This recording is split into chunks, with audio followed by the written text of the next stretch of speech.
Kali ini kita akan membahas tentang histrionic personality disorder atau gangguan kepribadian histrionik, salah satu gangguan kesehatan mental yang ditandai dengan pola perilaku mencari perhatian yang berlangsung lama dan emosi yang berlebihan. Saya akan membagi penjelasan tentang topik ini ke dalam 2 video. Di video pertama minggu ini, saya akan membahas mengenai karakteristik dan penyebab gangguan kepribadian histrionik. Sedangkan di video kedua di minggu mendatang, saya akan membahas mengenai dampak gangguan ini, serta bagaimana menghadapi kasus-kasus gangguan kepribadian histrionik. Gangguan kepribadian histrionik biasanya muncul pada masa remaja awal atau awal masa dewasa. Gejalanya mungkin sudah terlihat sejak masa anak-anak. Misalnya ada kebutuhan yang kuat untuk menjadi pusat perhatian, ada perilaku yang dramatis dan manipulatif, serta ada kesulitan menjalin hubungan yang mendalam. Gangguan kepribadian histrionik lebih sering terjadi pada perempuan dibandingkan pada laki-laki dengan rasio sekitar 2:1. Orang dengan gangguan kepribadian histrionik memiliki kebutuhan yang sangat kuat untuk selalu menjadi pusat perhatian, divalidasi, disukai, dan diterima orang lain. Mereka merasa tidak nyaman bahkan cemas ketika tidak menjadi fokus utama dalam suatu situasi sosial. Rasa haus akan perhatian ini mendorong mereka untuk bertindak dengan berbagai cara, baik positif maupun negatif, untuk mendapatkan pengakuan dan validasi. Cara positif yang mungkin mereka gunakan termasuk menjadi sangat ramah dan menawan, membagikan cerita yang menarik dan dramatis, serta menawarkan bantuan dan dukungan kepada orang lain walaupun tidak diminta. Cara negatif yang mungkin mereka gunakan termasuk menjadi provokatif dan kontroversial, membuat keributan atau drama, mencari perhatian dengan cara yang manipulatif, atau menyebarkan gosip serta rumor. Pentingnya mendapatkan perhatian bagi orang dengan gangguan kepribadian histrionik ini melebihi pertimbangan moral atau konsekuensi dari tindakan mereka. Mereka tidak segan menggunakan cara-cara yang tidak pantas, bahkan menyakiti orang lain untuk mendapatkan perhatian yang mereka inginkan. Perilaku impulsif dan tanpa pertimbangan ini dapat menyebabkan masalah dalam hubungan dan kehidupan sosial mereka. Orang dengan gangguan kepribadian histrionik juga sering menggunakan rayuan seksual yang tidak pantas atau perilaku provokatif untuk memanipulasi atau mengendalikan orang lain. Mereka tidak segan menggunakan pesona dan daya tarik fisik untuk mendapatkan apa yang mereka inginkan.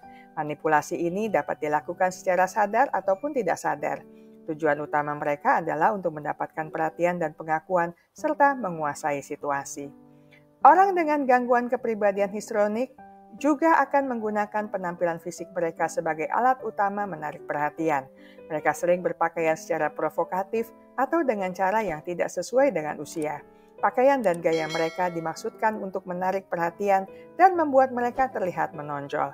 Godaan berlebihan juga merupakan cara yang sering mereka gunakan untuk mendapatkan validasi. Perilaku ini dapat digunakan bahkan dengan orang yang tidak mereka kenal dengan baik. Orang dengan gangguan kepribadian histrionik mengekspresikan emosi mereka dengan cara yang berlebihan dan dramatis. Mereka sering menangis, tertawa, atau marah dengan cara yang tidak proporsional dengan situasi yang dihadapi. Ekspresi emosi ini dimaksudkan untuk menarik perhatian dan mendapatkan simpati orang lain.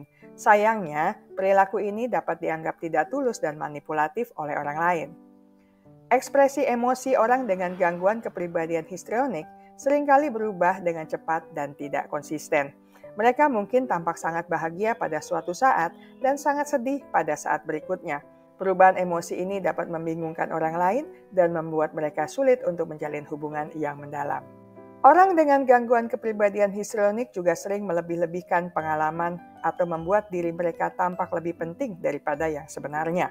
Mereka mungkin menceritakan kisah yang dramatis tentang pencapaian mereka atau menambahkan detail yang tidak benar untuk membuat cerita mereka lebih menarik. Komunikasi mereka seringkali kurang detail dan tidak substantif, tidak memberikan informasi yang konkret dan bermanfaat sehingga membuat audiens cenderung bingung dan frustrasi. Orang dengan gangguan kepribadian histrionik juga memiliki kebutuhan yang sangat kuat untuk merasa dekat dengan orang lain dan mendapatkan pengakuan atas keberadaan mereka. Keinginan ini dapat membuat mereka salah mengartikan tingkat keintiman dalam suatu hubungan. Mereka mungkin menganggap bahwa hubungan mereka lebih dekat daripada yang sebenarnya, bahkan pada tahap awal. Orang dengan gangguan kepribadian histrionik juga sangat mudah dipengaruhi orang lain dan sering mengubah pendapat mereka berdasarkan pendapat atau saran orang lain. Mereka mungkin mudah terpengaruh oleh tren terbaru atau ide-ide baru. Mereka juga mudah mengadopsi perilaku orang lain. Sugestibilitas ini dapat membuat mereka mudah dimanipulasi oleh orang lain. Orang dengan gangguan kepribadian histrionik juga sangat sensitif terhadap kritik dan mudah terluka oleh penolakan. Kritik atau penolakan dapat membuat mereka merasa malu, cemas, atau depresi. Apa penyebab gangguan kepribadian histrionik? Penyebab pasti masih belum diketahui, tetapi para profesional kesehatan mental percaya bahwa gangguan ini kemungkinan berasal dari interaksi yang kompleks antara faktor genetik dan faktor lingkungan. Ditinjau dari faktor genetik, penelitian menunjukkan prevalensi gangguan kepribadian histrionik dan gangguan kepribadian lainnya yang lebih tinggi pada individu dengan riwayat keluarga dengan penyakit mental. Hal ini menunjukkan adanya kecenderungan genetik potensial untuk mengembangkan gangguan kepribadian histrionik, meskipun gen yang spesifik yang terlibat masih belum jelas. Dari faktor lingkungan, pengalaman masa kecil tertentu dapat meningkatkan risiko pengembangan gangguan kepribadian histrionik.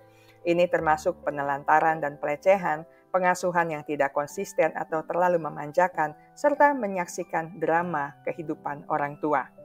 Anak-anak yang mengalami pengabaian atau pelecehan, terutama pelecehan emosional, dapat mengembangkan kebutuhan yang lebih kuat akan perhatian dan validasi yang berpotensi mengarah pada perilaku mencari perhatian khas gangguan kepribadian histrionik. Selanjutnya, gaya pengasuhan yang tidak konsisten atau terlalu memanjakan juga dapat berkontribusi pada gangguan ini. Anak-anak yang dibesarkan di lingkungan seperti itu mungkin tidak belajar cara yang sehat untuk mengatur emosi mereka atau menetapkan batasan yang sesuai yang mengarah pada kebutuhan yang lebih besar untuk validasi eksternal dan berpotensi mengembangkan perilaku dramatis untuk mendapatkan perhatian.